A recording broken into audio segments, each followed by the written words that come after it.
Magandang araw sa inyong lahat mga kababayan. Panibagong araw, panibagong vlog na naman. Sa ngayon nga, nandito naman tayo sa NLEX S-Lake Connector na matatagpuan sa pagitan nitong Ramon Magsaysay Boulevard and then Pacos Santa Mesa Road.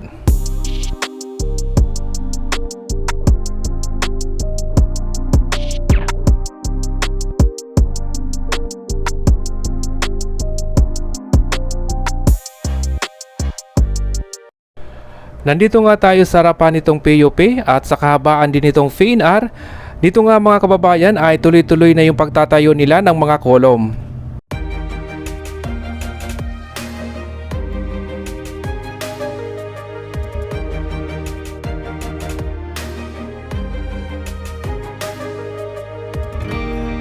I was down like I've never been down. Didn't know if I would make it out. I got these voices that are holding me back. They tell me no, you can never do that. But I go where I want to. I push the boundaries if I have to. Only got one life in front of me. Why box myself in and throw out the key? Why box myself in?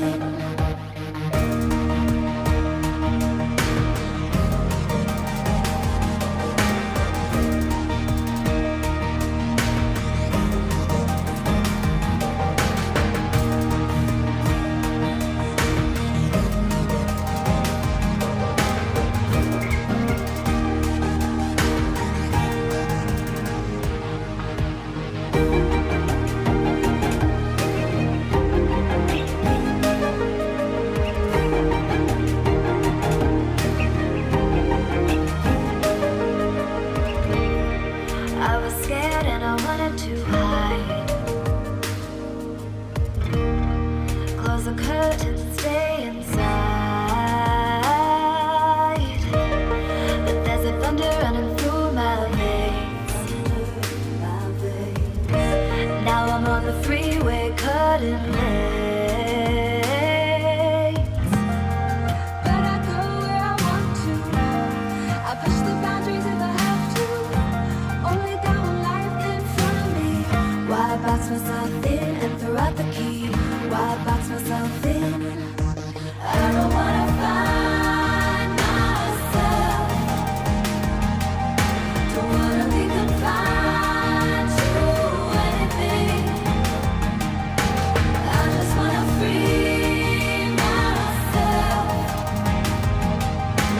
Open up the door to everything. I'm the only one that's in the way. I'm the only one that's in the way. I'm the only one that's in my way. I'm the only one that's in my way. Get out of the way. Get out of the way. I'm on my way.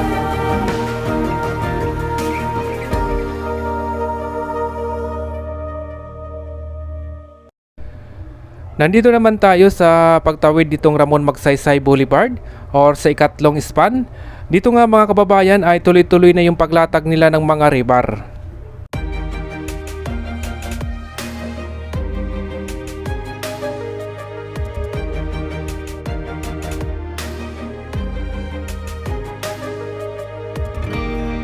I was down like I've never been down. Didn't know if I would make it out.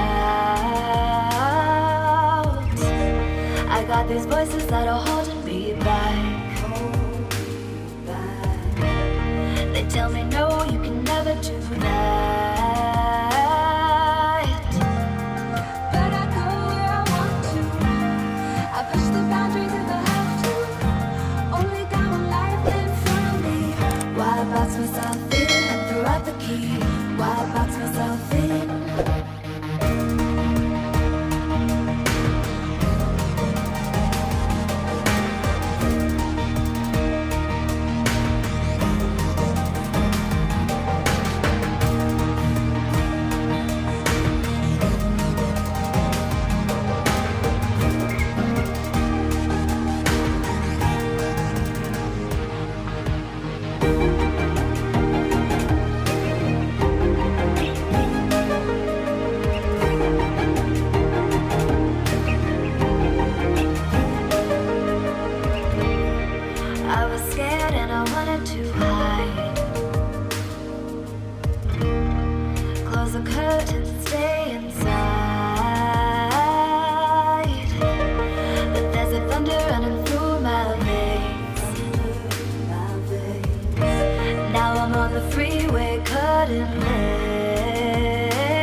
At sa ngayon naman mga kababayan, nandito na tayo sa ginagawa nilang double decker.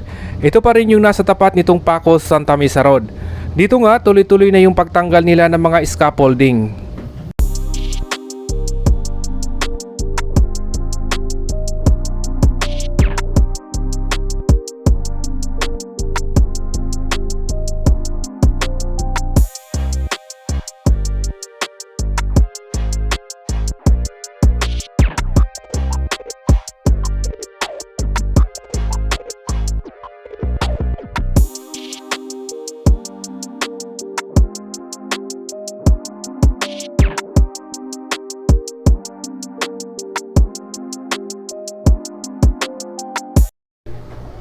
At sa ngayon naman mga kababayan, nandito na nga tayo sa binubuo nilang coping beam.